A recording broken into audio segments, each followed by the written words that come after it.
Welcome to Innovation in Leadership. I'm Jess Larsen. On this episode, we get to have Chris Schmitt. He is the founder and senior leadership advisor at Azimuth. Chris, thanks for doing this. Jess, thanks for having me play with you today. This is going to be a lot of fun. Yeah, I'm looking forward to it. And shout out to our friend Al Buford, who's been on the show a number of times, for setting us up here.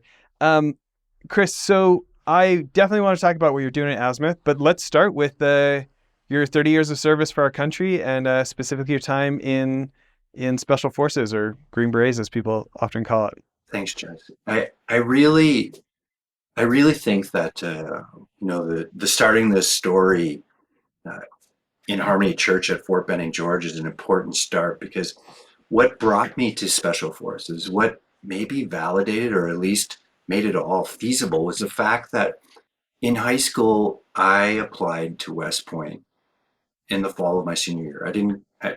I was the first kid from my family in a pretty large German Catholic family. I was the first kid to go to college or even think about going to college, and that meant that when I applied to the academy, I applied because I liked the idea of West Point. Uh, I really didn't know much about it. It wasn't from a military family.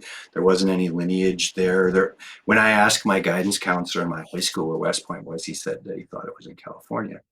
The point is that I didn't have a lot of background, but I liked the idea of duty in our country. And I applied, and I didn't get in. I On a Saturday morning in late February, I got a letter in the mail that said, sorry, but we don't think you'll be academically successful. And that started my journey. That really led me to this spot, because that letter said, hey, you're going to have to look at trying to do something different. And something different looked like, well, you know what? I still want to go to West Point. I'm going to research how I can do that. And in the researching how I could do that, I found that if I enlisted, there was about 150 to 180 girls and guys that get to go to this prep school thing if they're good soldiers. And if they go to the prep school, they get to do math and English, uh, two classes of each a day for a year. And if they make it through that gauntlet, they'll get an appointment to the academy. And I knew that I really needed that work, and that opportunity to enlist and go to the prep school. When I showed up at the academy, I was already a little bit ahead of my peers, so I already found myself as a mentor. I had the advantage of a senior when I was a freshman who was also a prior service active duty infantryman. Uh, his name is Scott. Scott said, Schmitt, like when you're learning to navigate, when you're learning to do marksmanship, when you're learning to throw grenades, now do it from a mindset of how you would teach others, how you would bring others along. And as a result, before I even graduated at West Point, I knew that Special Forces was kind of the route that I wanted to go. And being in that space of advisor was very comfortable, whether it was at school, whether it was as a junior lieutenant, whether it was in that infantry space. I had an opportunity to provide support for 275 when then Lieutenant Colonel Stan McChrystal was the battalion commander at 275. And as a mentor, he encouraged me not to go that Special Forces route, but to go more of the Special Mission Unit route. But I was pretty certain that who I was someone that advised. And And I think there's a lot of people that know the name Stanley Crystal, but aren't familiar that 275 Army Rangers is really where he grew up. And that's where he had a chance to move from being an infantryman to a special operations guy. And he did some really kick-ass stuff as a battalion commander prior to war. Like, this is 93, 94. The battalion went to JRTC, to this training thing down in Fort Polk, Louisiana, and traditionally units go there and they learn, but they don't win. And Stan went in with a mindset, no, we're going to win and learn. And What does JRTC stand for? so that stands for the uh, think for a second. It's okay if you don't It's remember. the There's training so many center. acronyms in your world. Yeah, no, and I honestly have I've kind of shut off that brain with 7 years of. That's really a shame that that doesn't pop into the top of my mind. But I'm sure there'll be all kinds of people that will type that in for us, so they'll take care of that. The key is that it's a training center. The key that it, whether it was the National Training Center in the Mojave Desert, whether it was at Fort Polk, those trainings were key to our success in the war on terrorism because it helped transform our army from the post-Vietnam era to something that was really capable, learned lessons, and really turned into, if we think about the first Gulf War and 100 hours, and our adversaries weren't close to as difficult as the opposing forces are at Fort Polk or at. So in this story, Stan leads the organization to eliminate all the opposing forces within, you know, my memory is like a little bit more than 24 hours, like unthinkable success, just like that, because he's Stan McChrystal. Um, and to kind of move on from that spot, even though my mentor is saying, hey, maybe not go this route, I felt so strongly that who I was somebody that helped maximize others. Who I was somebody that was comfortable leading in really uncertain environments.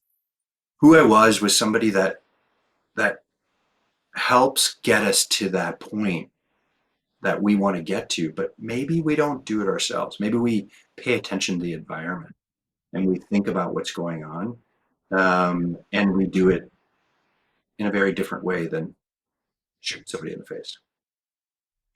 I think there's so many folks that don't understand the SF mission, the Green Beret mission, compared to, a Ranger, a Whiteside SEAL, or the JSOC units, right? And this force multiplier effect of you guys going behind enemy lines, and the individual we were talking about right before we started, he talked to me about being in Afghanistan. He have 500 or 1,000 folks there, who are like, we want our country back, and him and a dozen guys on his A team are like not doing it for them, Yeah, right? They're like no, teaching, yeah. empowering, leading, cooperating, and this idea of like go and assist instead of going to do it for them, or just straight direct action missions.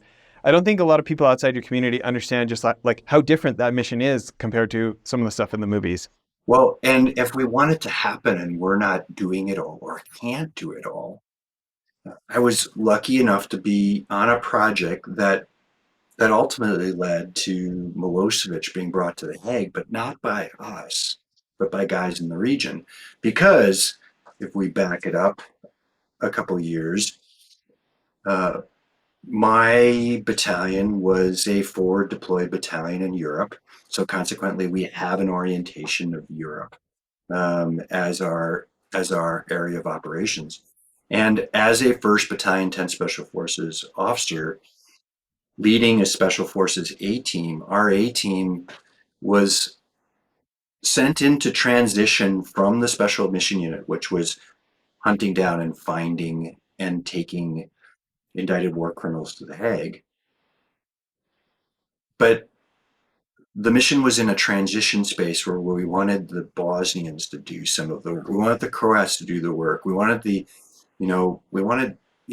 this group of Serbians to do the work. And as a Green Beret, we were tasked with putting this unit together that was a police unit, but we could use some of the intel and then use their intel, because suddenly, I could put a Croatian guy in a Croatian cafe.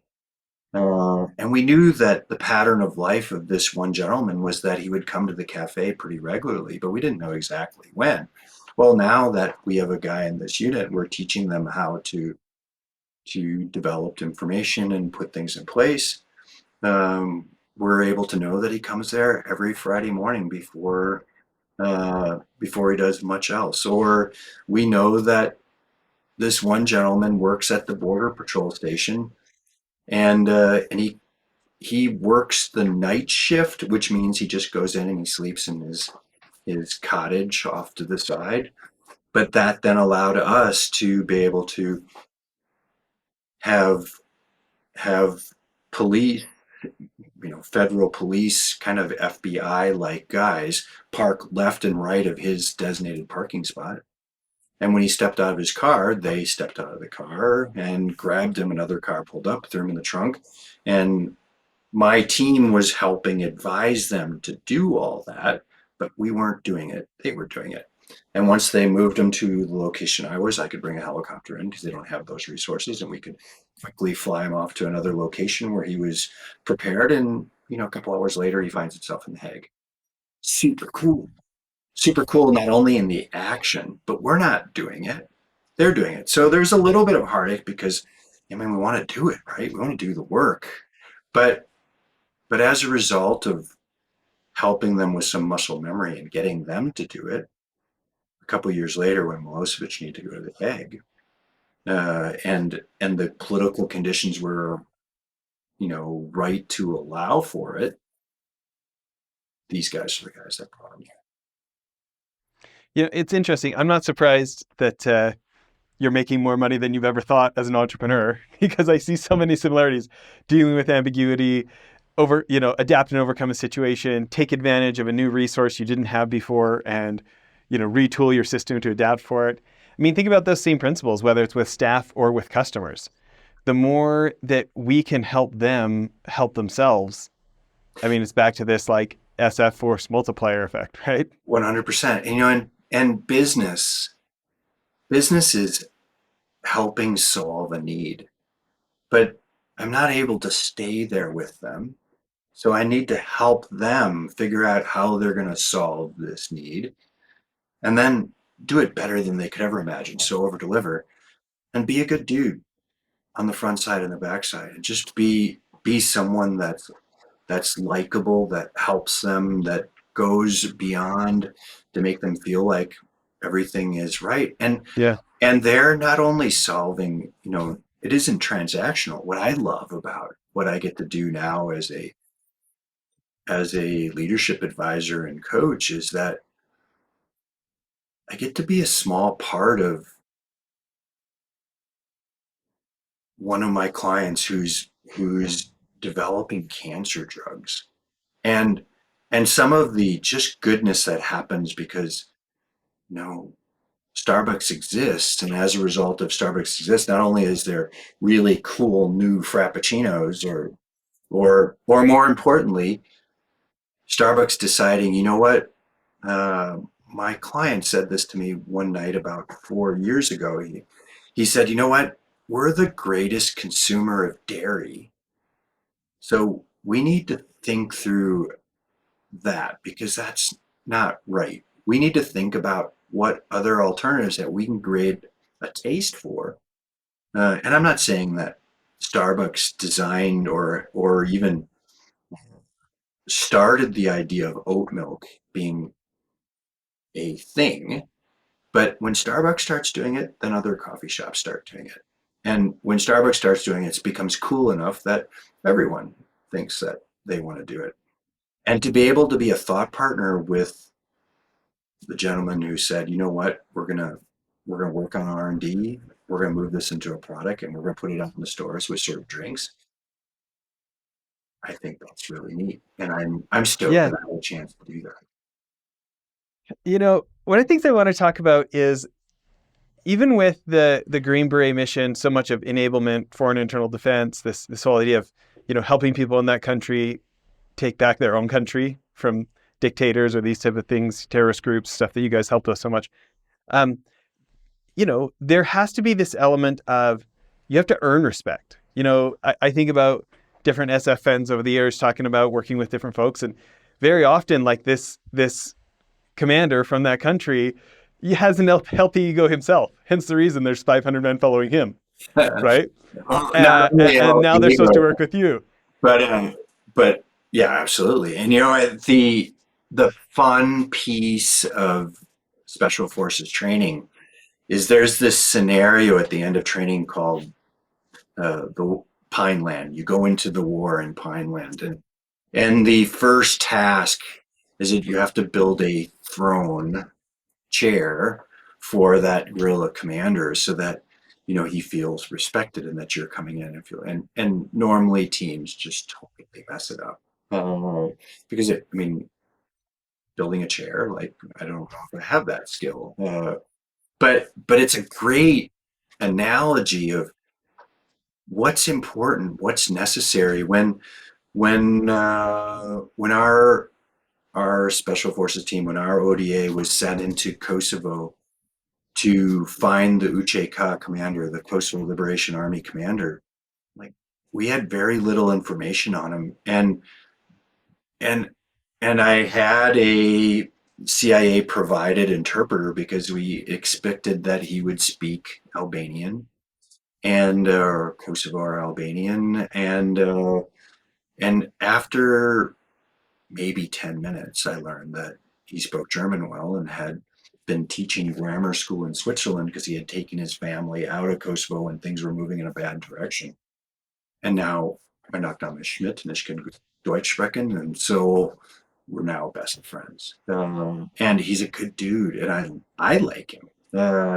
So, it's hard to hide that.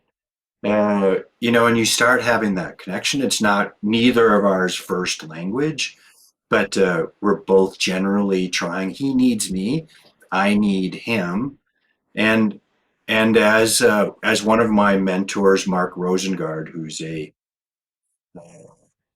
in the special forces community, is almost a godfather. He taught that it's unconventional warfare is a deal today. You have that cup of coffee or that tea today. You make a deal that you're going to cooperate today, and and honestly, I, as a special forces officer, team leader, task force commander, whatever it is, I want to not only deliver on his need uh, today, but do it in such an extraordinary way that it becomes tomorrow and the day after.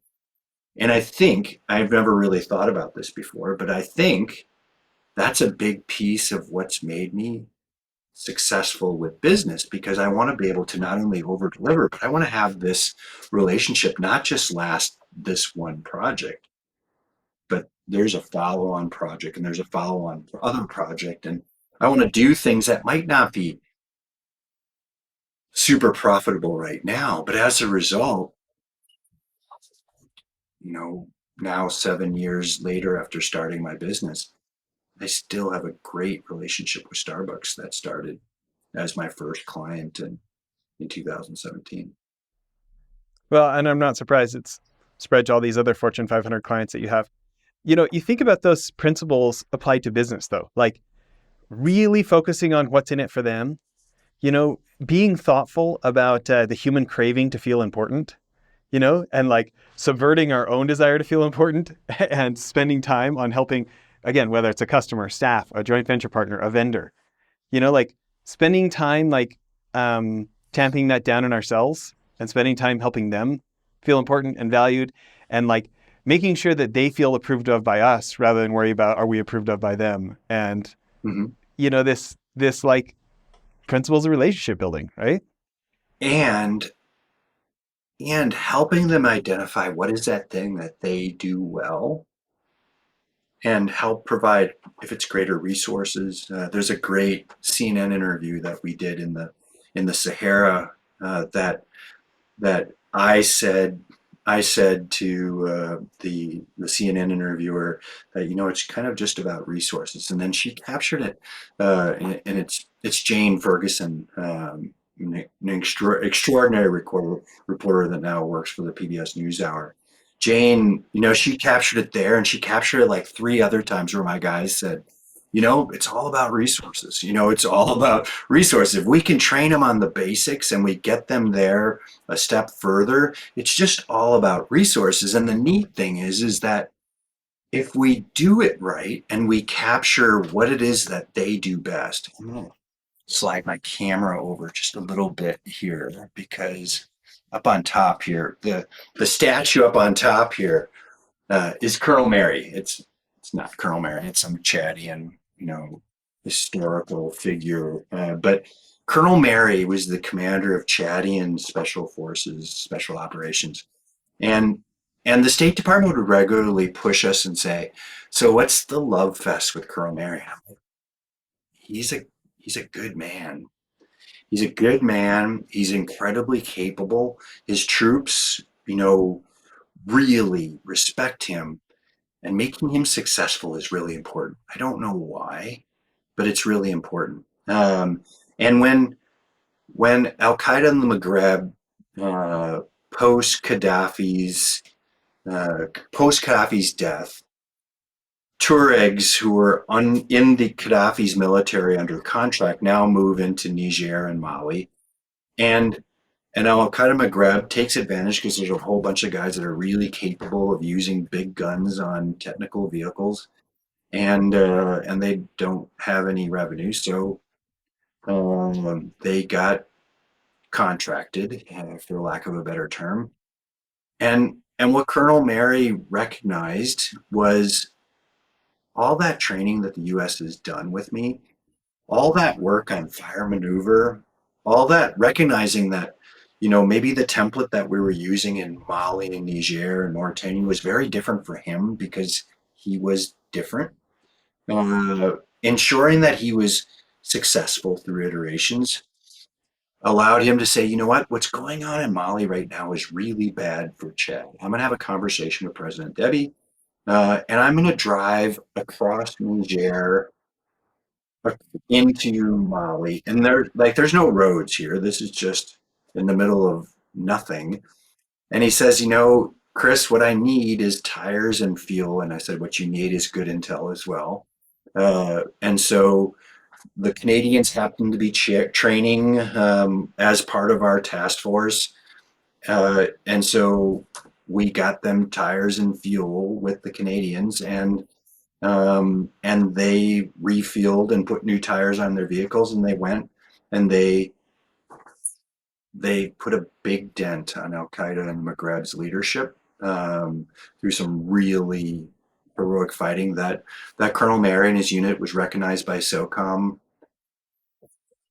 2015, 2016. The bottom line is, um, it was about helping Colonel Mary be his best self through understanding what his unit does, what they're good at. And, all of that kind of sprung from an afternoon when it's being introduced to me, this idea that, hey, I've seen Colonel Mary with some of these cross Sahel region events. We go and visit him. We already have a liaison with him, and I travel with him up into Faya, which is an oasis area, and his unit spots some ibex on the horizon, and uh, and without any radio calls, basically a signal with each other, they immediately go into it. Very conventional military tactics, basically a base of fire, and a maneuver element maneuvers around, and they go into platoon attack. And we had lunch and dinner that evening. And I was so blown away by their ability to shoot, move, communicate that all of the curriculum that we had planned and putting a special forces team to them together was changed. And my point here, this is a really long way of getting to it, but my point is that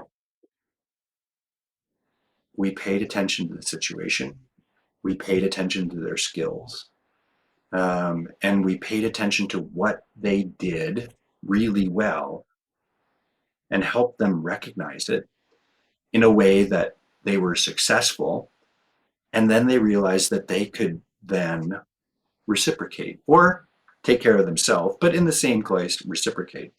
So that's what you do with a business when you're consulting or leader or advising or mentoring or training, is that you understand their environment, you pay attention more than what others do. and you Yeah. move forward in a way that makes them feel respected and maximized so that they can do what they do best. And the coolest thing is that it then becomes a, hey, this is how we want to work, gain alignment into creates, a feeling that it can happen. There's a plan, a small win, and then it's Cotter's change model, but it's circular. Yeah. And it's cool that Uh, it's not really any different work than work with Colonel Mary or work with Expedia. yeah. Um, I feel like I got to witness that and learn that from your community. Just a couple of years before that, SOCOM took me over to Nigeria when they Oh, were starting what up the year? Nigerian Special Operations Command. 2013, 2014, something like that.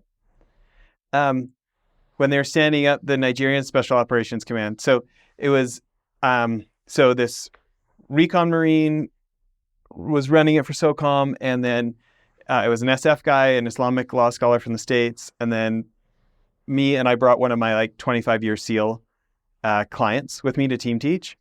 And the class is basically like, here's the mistakes we made in Iraq, here's the mistakes we made in Afghanistan. Hopefully you guys don't make those same mistakes with Boko Haram, kind of a thing. Right, right. And but it was like 2 weeks of hanging out with.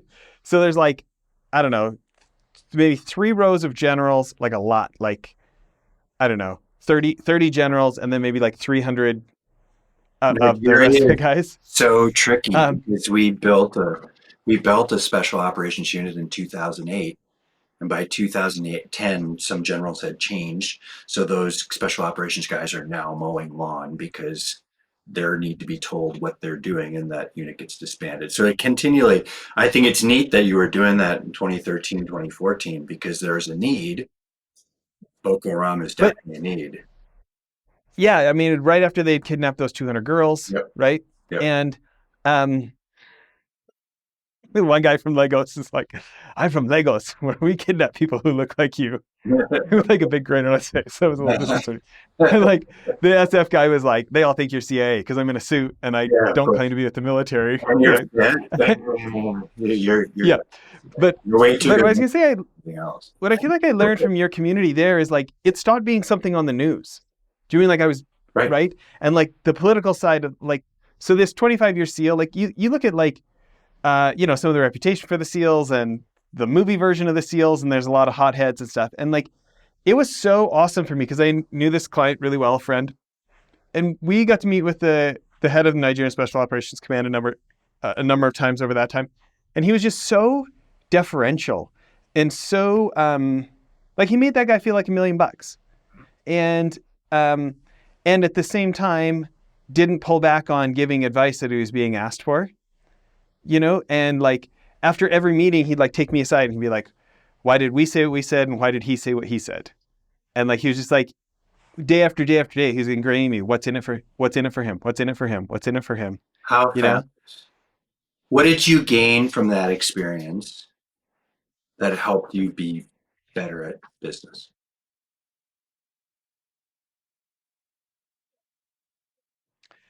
Um, I gain an appreciation that it's so much more than what can get written down on paper. I mean, when one of the generals would get up and say, uh, I don't care if we have to kill, I don't care if there's 300 people in collateral damage to get one terrorist. We got to wipe these people out. And then another general would get up and be like, well, I'm not going to say his name. Well, I respect General uh, I'm trying to not say his name. Well, I remember this very clearly, right? Well, I respect him. I couldn't disagree with more. I really agree with this major force recon ranger who is teaching this innovation class to the thing. You know, um, if like any collateral damage is moving people down, like like the coin doctrine on Yeah, no, the I pyramids, how right? Are you moving? Yeah, I um, think you taught it at the college, didn't you? But he's like, he's saying like, I couldn't disagree more. I think that any collateral damage is moving people who care about the government and the military further away from us, and that we need to be much more intentional and just seeing like that play out in real time. I mean, because these guys are, I mean, the the first guy was like a very large man, First, maybe almost as tall as me, like 6'3", but maybe like 300, 320 pounds. Like he's just a big man. And he was yelling like at the top of his lungs in this room right, to say this, right? And to just be there live and be like, oh, wow, people's real lives are on the line here in what's happening in this room. right. And, and just like realizing that logic wasn't going to make the difference. I got to go team teach some small group classes as well as, presenting to all of them. And this idea of like, all the folks from the intelligence community who come on the show, you know, they talk about how to win friends and influence people from Dale Carnegie from 100 years ago, right? And this idea of the like, that personal relationship is honestly so much of a bigger leverage point than logic. Like they're not interested in your logic until they feel respected, connected. It would just like, for it to be like actual life and death decisions about who we're going to shoot, who we're not going to shoot, right? And understanding so much about like politics and ego and connection that would be required before logic would enter the decision-making tree was interesting to see in real time. What's fascinating is that as a U.S. Special Operations leader, logic is a great big piece of every course of action, and then even the contingencies from that course of action. But if you look at the Nigerians, Nigerians are a great example. Mauritanians are very similar. Like the big man wins. Same thing is true at warlords in Afghanistan and other stand places that I've worked. I always found it fascinating to be able to say, all right, so the way that we would do it might look like this. We're just not going to kill everybody and let God sort them out and then ensure that that terrorist act doesn't happen again, because then now there's a blood vendetta. There's anybody that was a fence sitter is now on the side of the insurgency. That's a really bad idea because it defies logic. But the big man will say, logic, I'm just using brute force because I'm a big man. And the big man is I mean, in in Bombay, like the word big man is the supreme leader, like the big man is important. So you would go, well, I understand the big man philosophy here. I'm going to try to empower you so that you still feel big, but you also use logic as well, and it's not weak.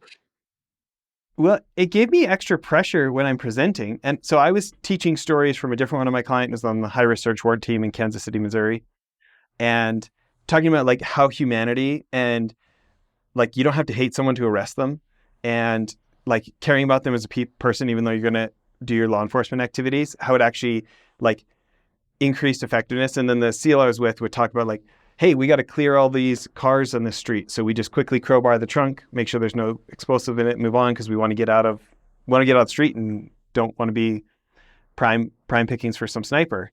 And he's like, then we saw all the cars were missing on the streets after a while. So we just started asking people like, where are all the cars? They're like, hey, we think it's great that you guys are getting the insurgents out of our neighborhood, but like, those of us who don't want a broken trunk and broken windows learn not to park our cars at home.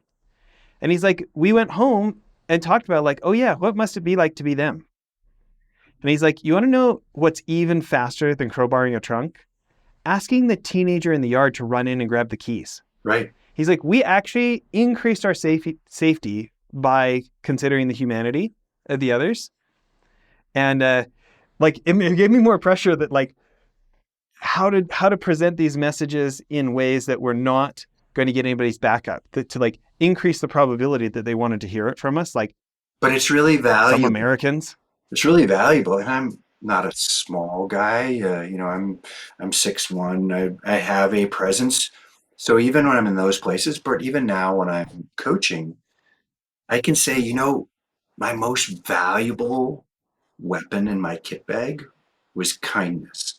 So if I'd apply kindness and I would speak to Abdul, who's the eldest man in the house, and I know his nephew is is somebody that we want to talk to, and I also know that his nephew is probably just a shithead. And so Abdul probably doesn't like him anyways, but he's the eldest in an Islamic family. It's his job to take care of the family. So if I can respect him and I can have tea with him or have a conversation with him, I can offer a maybe not a med cap in his compound, but a little children's clinic right in front of his house, and that I honor Abdul for doing this. His nephew gets turned over to me at night, and no one has to get shot in the face. And in hindsight, no one has to. We don't go home with whatever bad things could have happened in that compound that night. And so Yeah. even in, I mean, there's times where I got told, Chris, another leaf eating course of action out of you. But to your point, if you crowbar everybody's trunks or you break all their windows, they're no longer very happy about you as an American. And so Yeah. they're not going to say something when they have to risk their life. But if you just help their kid get some ringworm infection that he's had for 2 years, and you put a little bacitracin on and it went away, or he's had this hacking cough and you just got him some cough drops and suddenly he no longer has this hacking cough, they're going to give you a heads up if something's not right. Yeah, in every circumstance, especially when we're just a special forces team by ourselves, uh, you know, one of the biggest guy on my team is Jay. Jay's, a great athlete. He's a big, strong black guy, and all the little kids love him because he's obviously different. I've never seen anything like that before. And Jay has a heart of gold, and as a result, even though he's my weapons guy, he's also going to run that children's clinic just in the neighborhood that we are, or take care of other people, because kindness now empowers first maybe my force protection, but then kindness empowers a conversation that I need to have that can lead to that conversation. And honestly, that's exactly what business is. I might not make the transactional win in this first conversation. I might even give more away. But because it's my business, and if I feel the intuition that I need to do that, it seems to work almost every time. And Yeah. and it's Long-term super thinking's cool. It's super cool because it validates, hey, it worked back there, it works now. Um, you know, this Seattle-based biogenetics company now has 4 drugs on the market. Super cool that I get to be a small piece of that. And those drugs are yeah. curing cancer. How neat that through business I can do something that is unimaginable.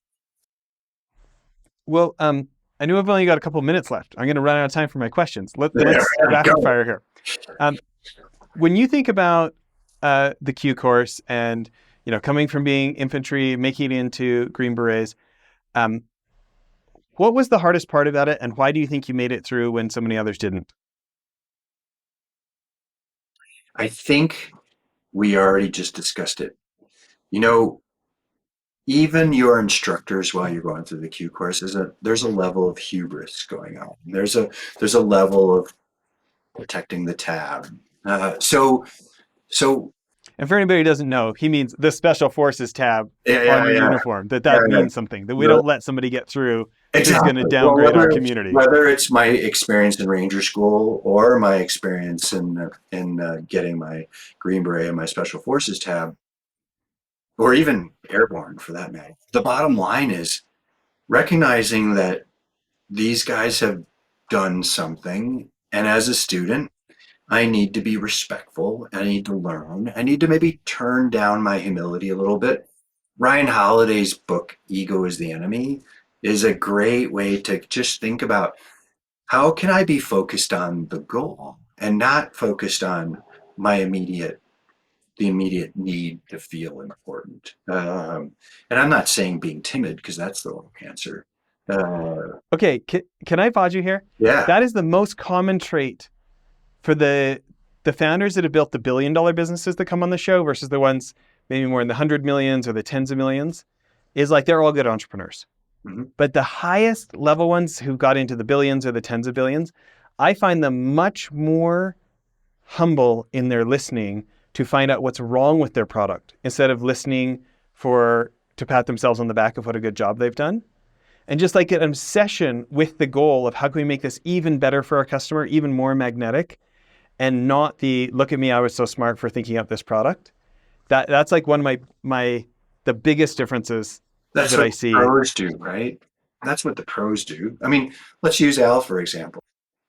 Al Buford's humility is through the roof, and If his anybody doesn't know, Army right, Ranger Hall of Fame, Special Mission Unit, now built $100 million company. Okay, go.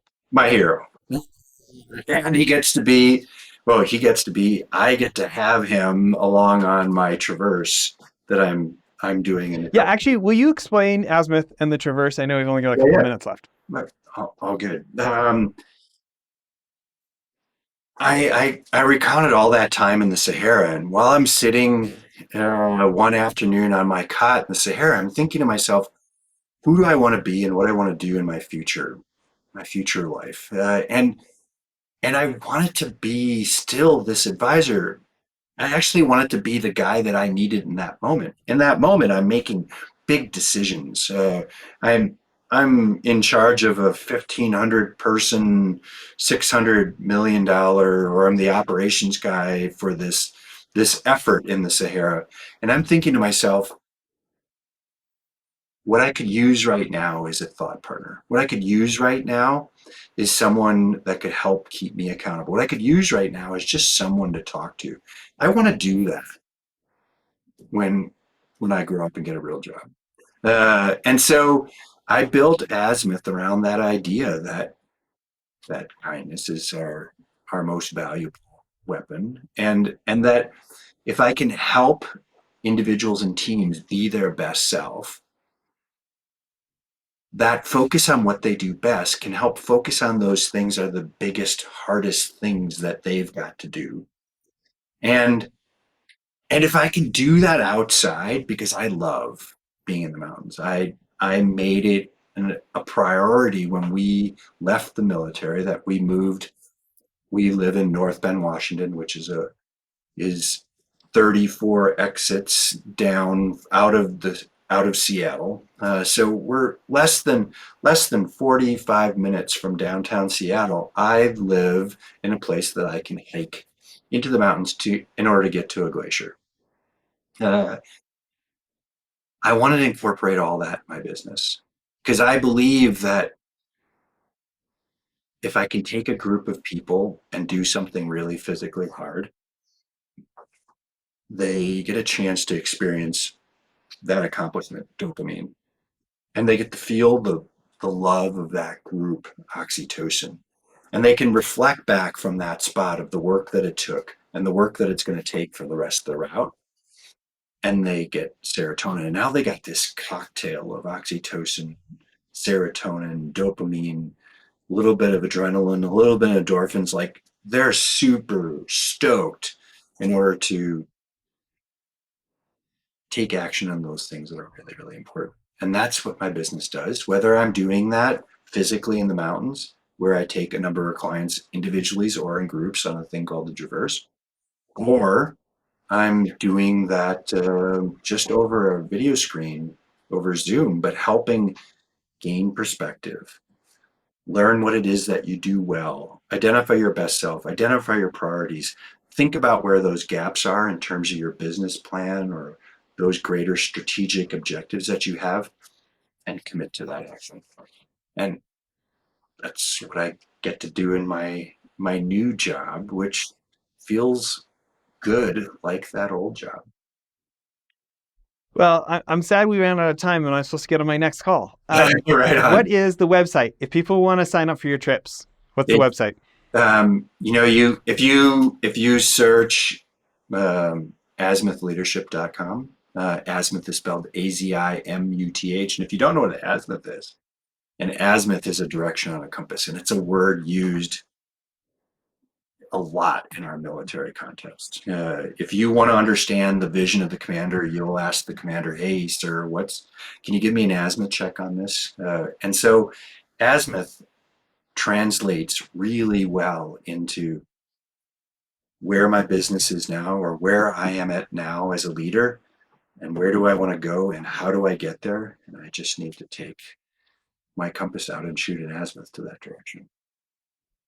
I love it.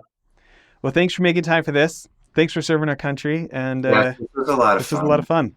of fun. Hopefully, it helps. It's a message that resonates. I just love having conversation with fellow high performers. This was a joy. So great. Thanks again. Take care.